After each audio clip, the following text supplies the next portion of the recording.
अस्सलाम वालेकुम वरहमतुल्लाह। मैं हूं नूर हसन जोखियो। आप देख रहे हैं नूर जोखियो 786। चैनल को सब्सक्राइब करें, बेल आइकन को प्रेस करें ताकि आइंदा के लिए जितने भी वीडियोस हैं वो अपडेट्स आपको मिलती रहें। सिर्फ ये सब्जेक्ट फ़िज़िक्स का आ जाए, बाकी इसके अलावा नाइन्थ का जितने भी सब्जेक्ट्स हैं मैथ के हम अपलोड कर चुके हैं। बाकी जो है वो सब्जेक्ट्स आपके पास रिव्यू की बुक रिव्यूज़ के भी अपडेट्स आ जाएंगी।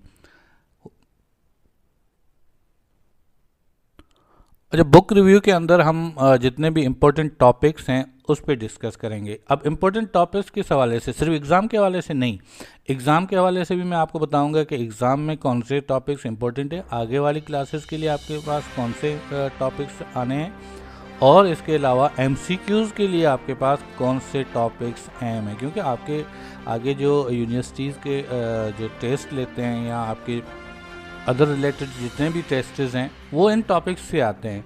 तो हम सारी चीज़ों को कवर करेंगे, मगर क्लास नाइन्थ के जो एग्ज़ाम के क्वेश्चन इंपॉर्टेंट है वो भी हम डिस्कस कर लेंगे। टाइम की कमी है क्योंकि ये अगर हम इसको तकरीबन 3 से 5 मिनट अगर एक चैप्टर को भी देंगे तो 9 चैप्टर हैं, ये तकरीबन 40 मिनट्स से 50 मिनट्स का हो जाता है। हम कोशिश करते हैं जितना जल्द से जल्द हो सके हम इसको शॉर्ट वीडियो बनाएं। मेरा यही कोशिश है कि 30 मिनट्स के अंदर अंदर की ये वीडियो हो ताकि आप जो है वो इजीली सारे टॉपिक्स को कवर कर सकें। आइए चलते हैं फिज़िक्स की क्लास 9th की बुक की कंप्लीट रिव्यू के। यहाँ पे आपको दोबारा बता रहा हूँ कि आप अपने पास बुक अपने पास रखिएगा ताकि जो जो मैं पेज नंबर बताता जाऊँ आप उस पेज को ओपन कीजिएगा और वहाँ पे जो इम्पोर्टेंट टॉपिक है वो अपने पास नोट कर लें। क्योंकि कॉपी रखेंगे या बुक अपने पास रख लें, क्योंकि बुक के सामने आपके वीडियो के अंदर ओपन करके मैं एक एक चीज़ आपको बता रहा हूँ। ये यूनिट 1 है। Unit 1 physical quantities and measurement का है।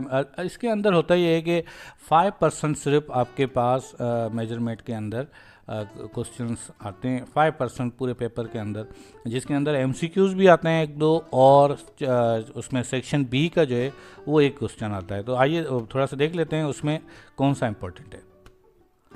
अब यहाँ पे पेज जो है इसमें इंट्रोडक्शन ऑफ फिज़िक्स दी हुई है, उसमें सिर्फ फिज़िक्स की जो है वो आपने ये ब्लू पे जो डेफिनेशन लिखी हुई है वो डेफिनेशन आपने डिफ़ाइन करना है उसको, और वो ही याद करनी है।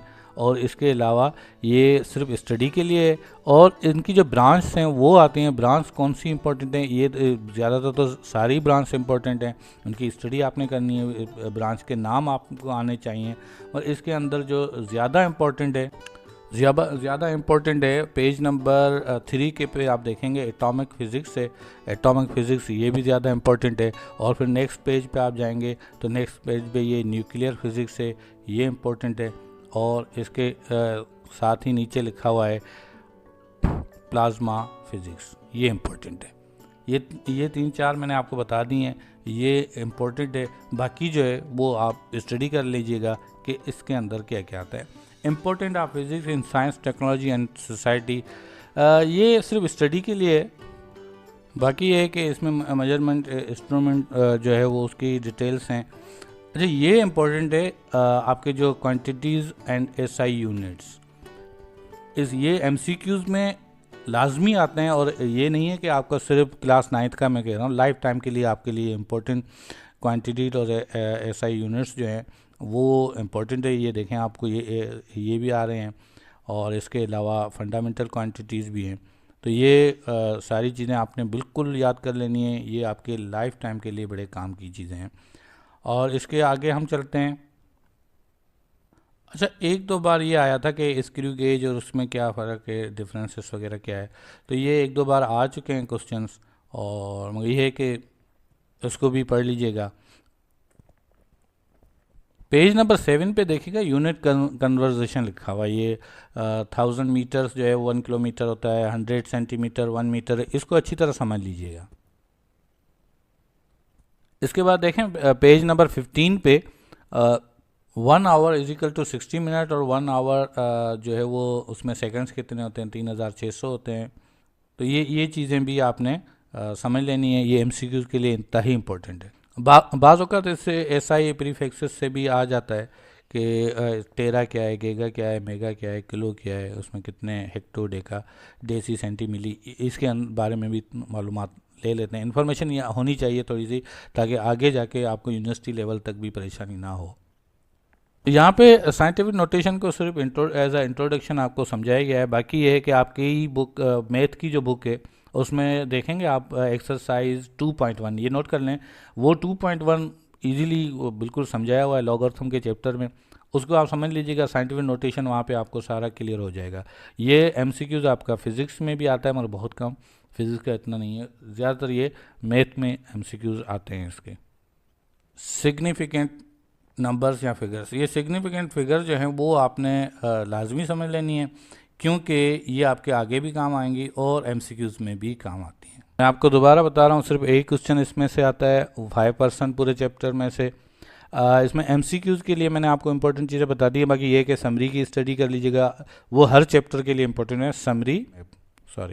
कॉन्सेप्ट मैप जो है वो उसके अंदर क्वांटिटीज़ जितनी भी दी हुई हैं वो, और इसमें ये तो इसमें क्वांटिटीज़ दी हैं, जितने भी आगे आपके चैप्टर आएंगे उसके अंदर समरी और कॉन्सेप्ट जो है कॉन्सेप्ट मैप है उसके अंदर जितनी भी चीज़ें क्लियर की गई हैं तो वो आपको लाजमी समझनी है। इसमें शॉर्ट ये है कि आपका एमसीक्यूज़, आपका जो बेसिक नॉलेज है वो क्लियर हो जाएगी। इसमें देखें आपने क्वांटिटीज़ की एक एक चीज़ को, स्केलर क्या है, वेक्टर्स क्या है, ये चीज़ें आपने अच्छी तरह समझ लेनी है, ताकि आगे जो आपका फर्स्ट ईयर का या सेकंड ईयर के अंदर जितने भी स्केलर और वेक्टर्स के चैप्टर्स हैं वो समझने के लिए स्टूडेंट्स को बड़ी मेहनत करनी पड़ती है। तो इसलिए यहाँ पे थोड़ा सा ये इंट्रोडक्शन लाजमी समझ लीजिएगा। जी, चैप्टर नंबर टू में पहले मैं आपको ये बता दूं कि इसमें डेफिनेशंस जो हैं वो कौन कौन सी इंपॉर्टेंट है। एक तो फिजिक्स की और इसके अलावा डायनामिक्स की, इन दोनों की जो है वो आपके पास डेफिनेशंस इंपॉर्टेंट है। और ये 39 पे यूनिफॉर्म वेलोसिटी, इसको भी इम्पोर्टेंट है, ये इसकी भी डेफिनेशन जो है वो इम्पोर्टेंट है। और 41 पे एक्सीलरेशन की भी डेफिनेशन जो है वो इम्पोर्टेंट है। ये ब्लू पे जो लगी हुई है लाइन, ब्लू हाईलाइट किया हुआ है, तो बस आप इन डेफिनेशन को भी समझ लेंगे, याद कर लेंगे, तो ये भी आपको कवर हो जाएंगी। और इन डेफिनेशंस का जो है वो यूनिट भी आपने लाजमी समझ लेना है, याद करना है। इसी पेज पे आप नीचे देखेंगे यूनिफॉर्म एक्सीलरेशन है, उसकी भी डेफिनेशन और उसको समझ लेना है। और ये वी एफ वी आई क्या है, T1 T2 और टोटल वी टोटल T क्या है, इसको भी समझ लेना है।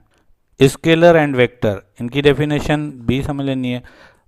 और ये मोशन ड्यू टू ग्रेविटी, अब इनकी डेफिनेशन आपने समझ लेनी है, याद करनी है। अब क्वेश्चन कौन से इंपॉर्टेंट है वो हम देख लेते हैं इसमें। सबसे पहले आप आ जाएं पेज नंबर 32 पे, वहाँ पे है रेस्ट एंड मोशन।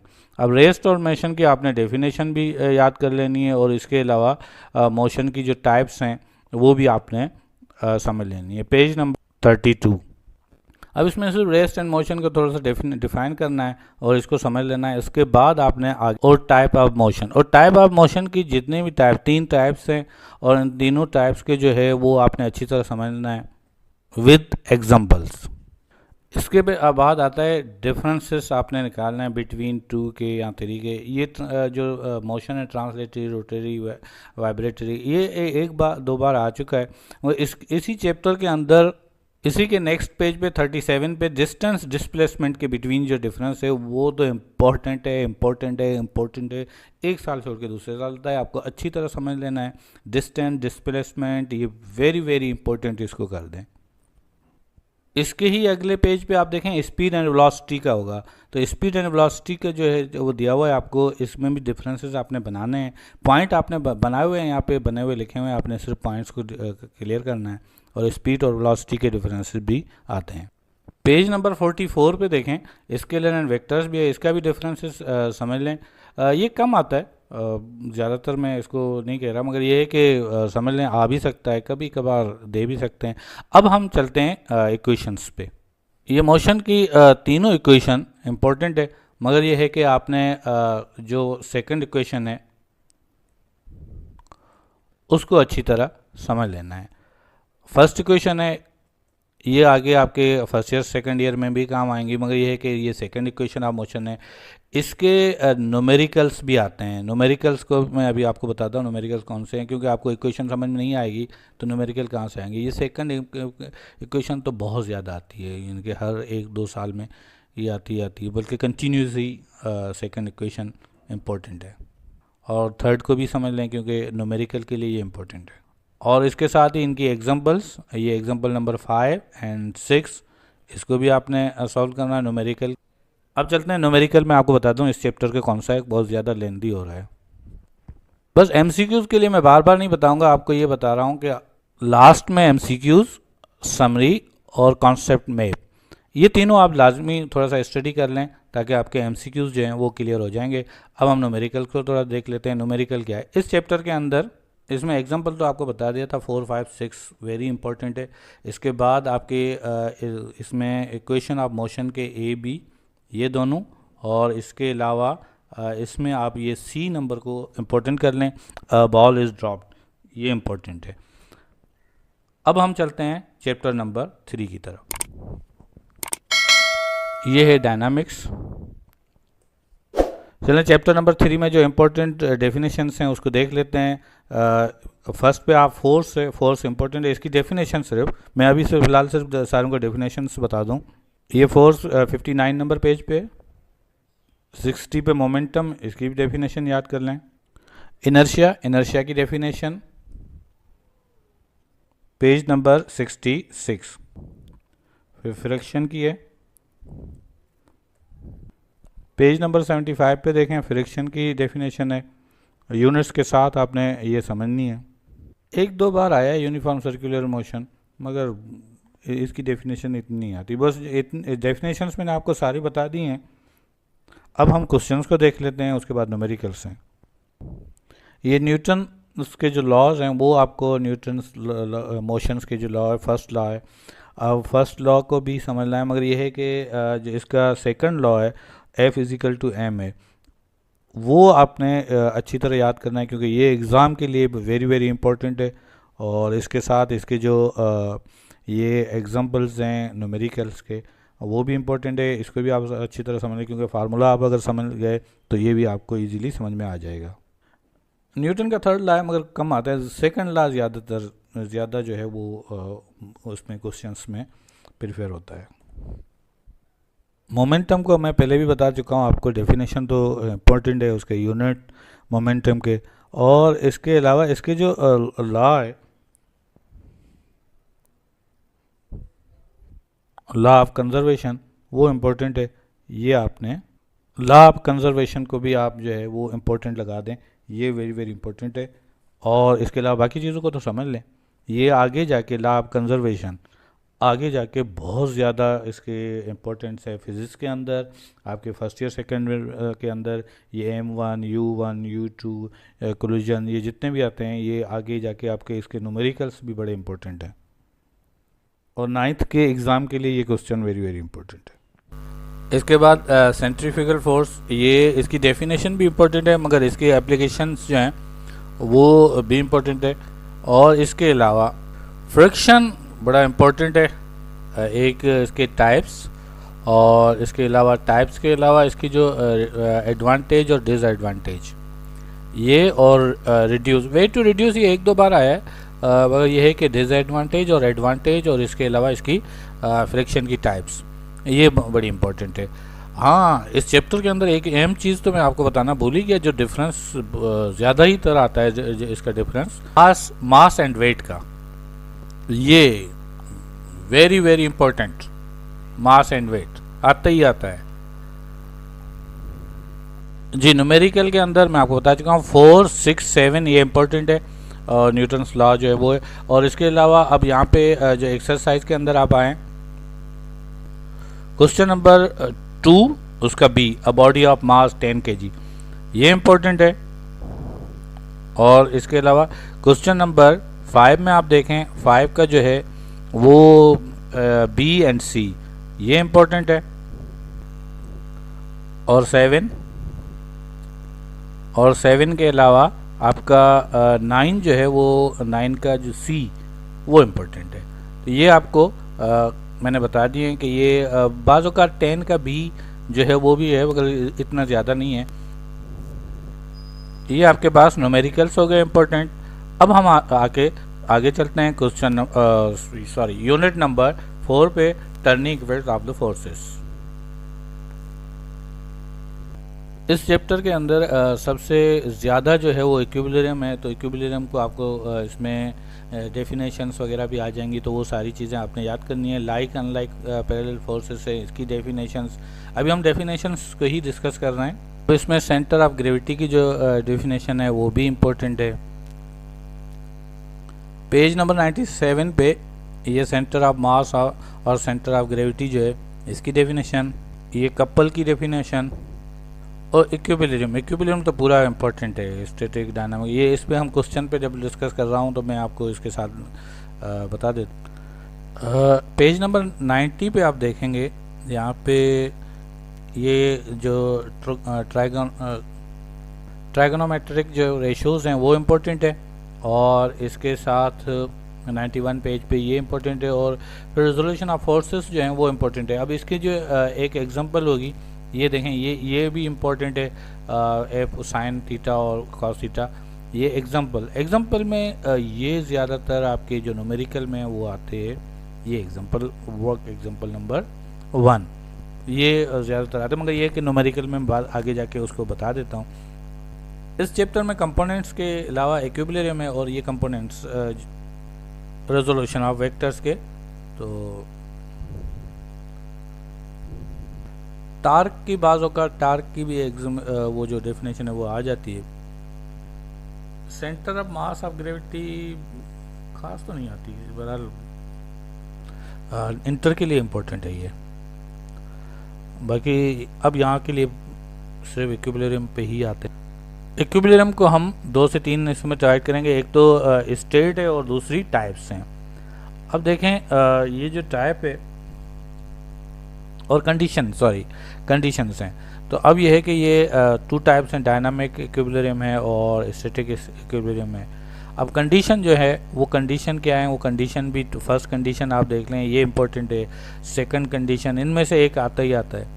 और इसके अलावा आपके पास इक्विलिब्रियम की स्टेट्स जो हैं वो भी इम्पोर्टेंट है। अब इनको 3 हिस्सों में हमने डिवाइड किया, मैं दोबारा आपको बता रहा हूँ। स्टेट ऑफ इक्विलिब्रियम सेपरेट चीज़ है, और दूसरी चीज़ आपके पास है कंडीशन, और तीसरी चीज़ आपके पास आ रही है टाइप्स तो बहुत कम आती है, कभी ये होता है कि कंडीशन भी आ सकती है, और कभी कभी आपके पास जो स्टेट्स हैं वो भी आती हैं। तो इनको अच्छी तरह इक्विलिब्रियम को समझ लेना, क्योंकि ये इम्पोर्टेंट चैप्टर है, और इस चैप्टर के अंदर ये क्वेश्चन इंतहा ही इम्पोर्टेंट है, आता ही आता है। रिमाइंड करवा रहा हूँ, एमसीक्यूज़ के लिए आपकी समरी आपको यानी कि समझ लेनी है, और इसके अलावा कॉन्सेप्ट मैप को समझ लेना है समरीज़ के लिए, और इसके अलावा ये एमसीक्यूज़ जो हैं वो समझ लेने हैं। एग्जाम्पल का तो मैं आपको बता चुका हूँ, न्यूमेरिकल के लिए 2 और 4 ज़रूरी है। बाकी जो है यहाँ एक्सरसाइज के अंदर 3 का जो है वो बी, ये 2 का ए भी आता है, 2 का ए को भी थोड़ा समझ लीजिएगा, क्योंकि इसकी एग्जाम्पल भी मैं बता चुका हूँ। और 3 का बी, 4 का बी, 6 का बी, 8 का बी, एंड ये 8 का भी आप देख लें, मैकेनिक यूजर्स डबल आर्म, ये वो कम आता है, वो ऊपर वाले तो ज़्यादा ही इम्पोर्टेंट है कुछ।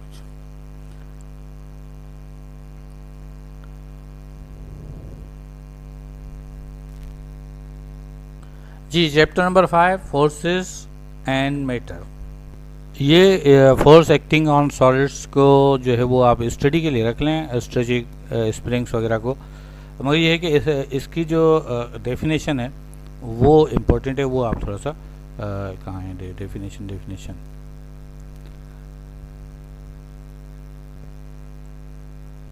पेज नंबर 119 119 पे आप देखें, 119 पे ये जो हुक्स लॉ है, हुक्स लॉ की डेफिनेशन भी इम्पोर्टेंट है, बल्कि पूरा हुक्स लॉ इम्पोर्टेंट है। आगे क्वेश्चंस में क्या क्या आता है वो भी मैं आपको बता देता हूँ। और ये इलास्टिसिटी जो है उसकी जो डेफिनेशन है वो भी आती है। हुक्स लॉ के जो न्यूमेरिकल है वो भी इम्पोर्टेंट है। अच्छा, प्रेशर, अभी मैं डेफिनेशन की ही बात कर रहा हूँ फिलहाल। डेफिनेशन जो है प्रेशर जो है, उस प्रेशर की डेफिनेशन इम्पोर्टेंट है। इसको भी लिख लें। डेफिनेशन के साथ यूनिट्स भी इम्पोर्टेंट है। जितनी भी उन्होंने डेफिनेशन बताई हैं उनके यूनिट्स अगर हैं तो वो आपने लाजमी समझने और लिखने भी है। तो यहाँ पे देखें 1 ATM इज इक्वल टू कितने पास्कल्स के, ये भी आपको समझना है क्योंकि ये ज़्यादातर MCQs में आते हैं। Pressure in fluids, hydraulic machine, इसकी डेफिनेशन, और पास्कल लॉ का क्वेश्चन भी आता है, बहुत वेरी वेरी इंपॉर्टेंट। ये आगे जाके भी आपको बड़ा इसके काम आएगा ये। अच्छा, इसके क्वेश्चन जो हैं वो इम्पोर्टेंट कौन से हैं? एक तो आपने ये पास्कल लॉ जो है वो इम्पोर्टेंट क्वेश्चन कर लें इसको पूरे को, और इसकी जितनी भी वो हैं स्टेटमेंट्स, और इसके अलावा इसका जो यूनिट्स, एग्जांपल्स, उसके बाद प्रेशर, ये दो जो वो हैं क्वेश्चंस यहाँ पे सिर्फ इम्पोर्टेंट कर लें। और इसके अलावा प्रेशर इन फ्लूइड्स हैं या प्रेशर है तो इनको भी आप समझ लें। मगर पास्कल्स का जो प्रिंसिपल्स हैं और इनके हाँ, कभी हाइड्रोलिक मशीन भी आता है, तो हाइड्रोलिक मशीन को जो है वो हाइड्रोलिक मशीन की वर्किंग वगैरह, इसको भी पास्कल लॉ के साथ आप अच्छी तरह समझ लें। और एग्जांपल, पास्कल लॉ के जितने न्यूमेरिकल के एग्जांपल हैं वो आपने समझने, क्योंकि न्यूमेरिकल के अंदर इसके एग्जांपल 2 और 3 और ये 4, इसमें ये न्यूमेरिकल नंबर 4 है, इसको समझ लें, मगर इतना इम्पोर्टेंट तो है नहीं।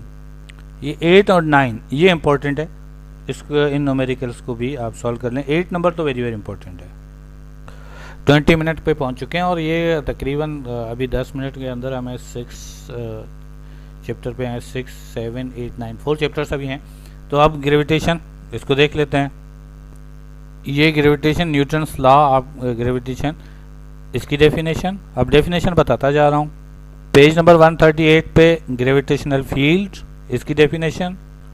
143 पे आर्टिफिशियल सैटेलाइट्स, इसको आप अगर डिफरेंसेस में भी याद कर लेंगे तो ये आपके काम आएंगे। हम ये डिफरेंसेस पे भी डिस्कस कर लेते हैं।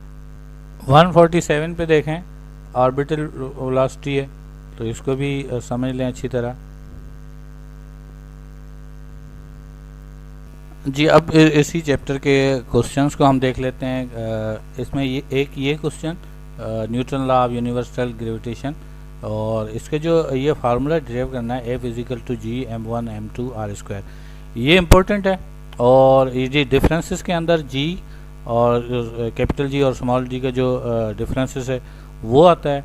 और इसके अलावा अच्छा, ये 1-2 बार मास ऑफ अर्थ भी आया है ना, 1-2 बार आया, इतना नहीं, ये कभी कभार पूछ लेते हैं।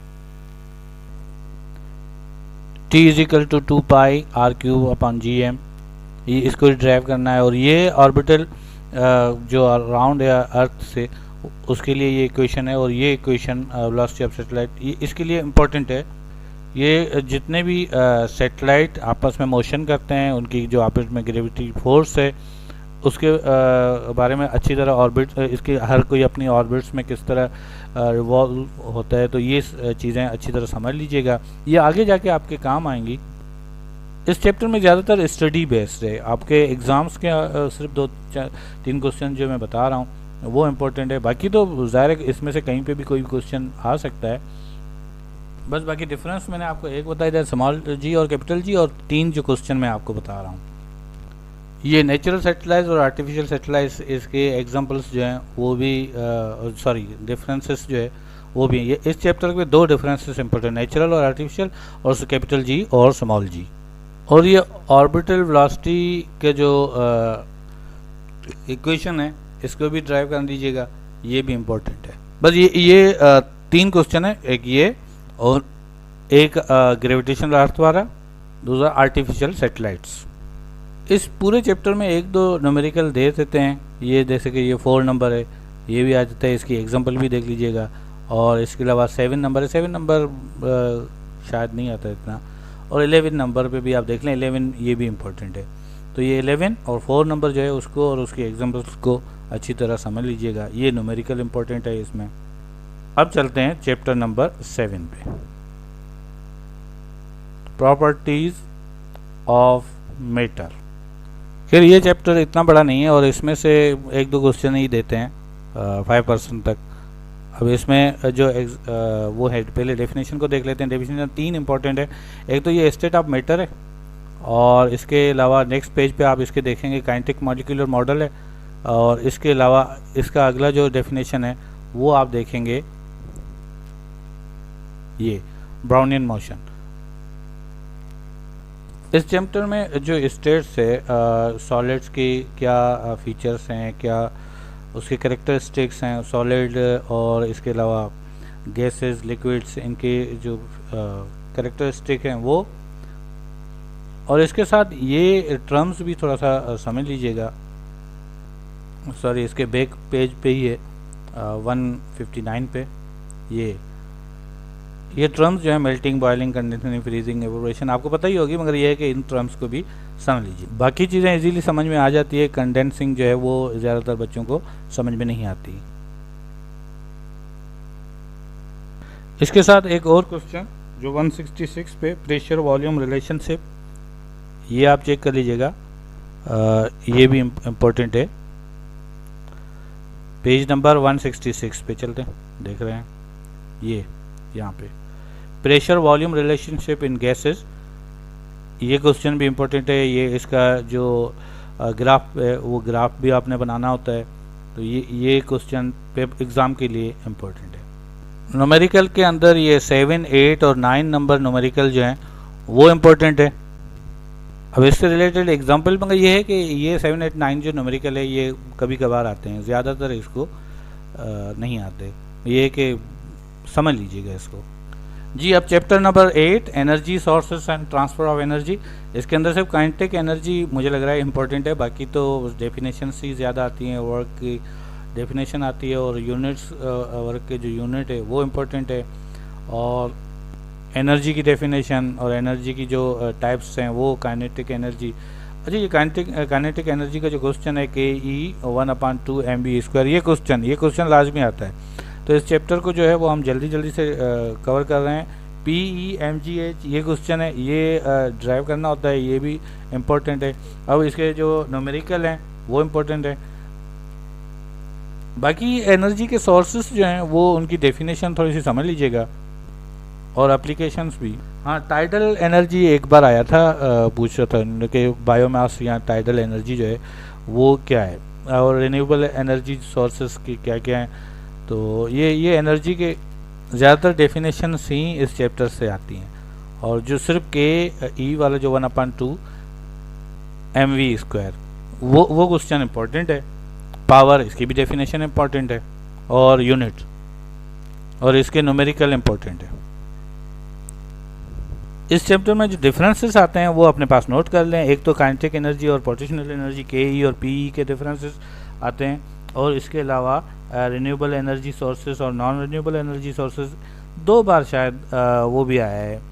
एनर्जी जैसे विंड एनर्जी है, और इसमें डिफरेंसेस क्या हैं, दूसरी किसी एनर्जी के साथ मिक्स कर देंगे। 2-3 एनर्जीज़ हैं, जैसे सोलर एनर्जी है, टाइडल एनर्जी है, बायोमास एनर्जी, किसी भी एनर्जी के साथ 2 एनर्जीज़ को आपस में वो अगर वो डिफरेंट बहुत ज़्यादा डिफ़िकल्ट हो जाता है, इसलिए सिर्फ समझ लीजिएगा उसको।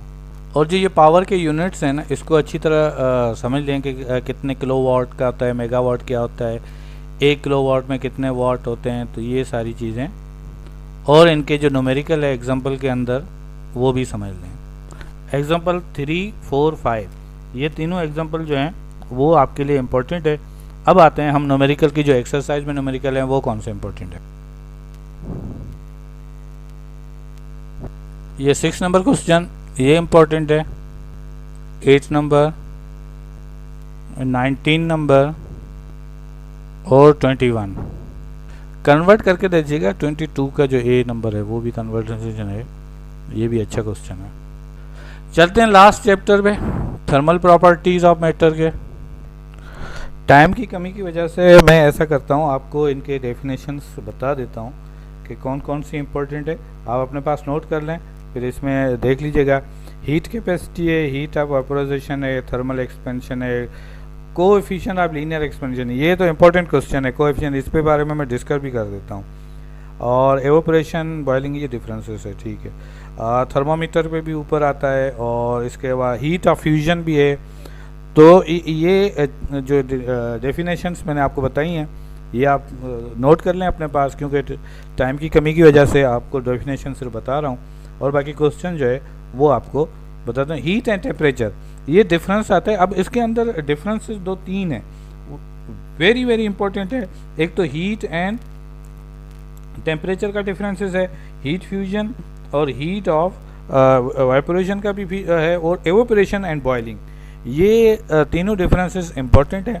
ये हीट एंड टेम्परेचर के डिफरेंसेस आपके सामने लिखे हुए हैं, इसको आप और मज़ीद जो है वो अच्छे तरीके से बना लेंगे इसके डिफरेंसेस। और एक कन्वर्सेशन इसकी सीख लीजिएगा कि कन्वर्सेशन कैसे होते हैं, करते हैं, इसके वो भी आते हैं न्यूमेरिकल भी। हीट कैपेसिटी के भी जो क्वेश्चन है उसको अच्छी तरह समझ लें। एग्जांपल वो आती है, सॉरी डेफिनेशन आती है इसकी, हीट फ्यूजन और हीट वेपरेशन, इसका भी अभी मैंने आपको बताया हीट वेपरेशन, और इसकी सिर्फ डेफिनेशन समझ लें और याद कर लें। Convert water into steam to gas, हाँ ये एवेपोरेशन एंड बॉइलिंग का जो डिफरेंसेस है ये पेज नंबर आपका 205 पे है, एवेपोरेशन बॉइलिंग। इसको आप जो है वो अच्छी तरह समझ लें, और इसके एग्जांपल और ये पॉइंट्स ये आपके एग्ज़ाम में इम्पोर्टेंट क्वेश्चन है। ठीक है, और थर्मल एक्सपेंशन, अब जो इम्पोर्टेंट एक लीनियर एक्सपेंशन वाला जो मैंने आपको कहा था ना क्वेश्चन है, ये delta L is equal to alpha L delta T, ये क्वेश्चन आपके लिए इम्पोर्टेंट है। अब यहाँ पे दो हैं, एक तो लीनियर एक्सपेंशन है और दूसरा है वॉल्यूमेट्रिक एक्सपेंशन। बहुत सारे बच्चे भूल जाते हैं वॉल्यूमेट्रिक एक्सपेंशन, उसके अंदर यह है कि बीटा है, टेम्परेचर है और लेंथ है, और तो इस तरह ये थोड़ा सा वो एक लेंथ के है एक वॉल्यूम के है। ठीक,